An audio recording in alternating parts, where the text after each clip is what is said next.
Žnú jeden úspech za druhým. Základná škola Gejzu Dusíka v Galante sa pred 6 rokmi stala súčasťou detskej organizácie Fénix, v rámci ktorej sa pravidelne zúčastňujú rôznych podujatí, stretnutí. Základná škola Gejzu Dusíka v Galante sa stala jednou zo základných organizácií občianskeho združenia s názvom Detská organizácia Fénix v roku 2017.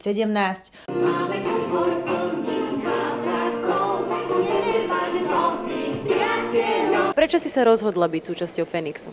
No, lebo prvýkrát som to chcela skúsiť a potom sa mi to už nejak zapáčilo, tak som chcela sa aj naďalej tomu venovať. Aby som vedel spoznať nových kamarátov, aby som sa vedel zabaviť a aby som nemusel tráviť celý čas doma. Páčilo sa napríklad, že aké tie akcie organizujú a že vlastne pomáhajú tým deťom sa pozrieť na ten náš život tak viac zábavnejšie.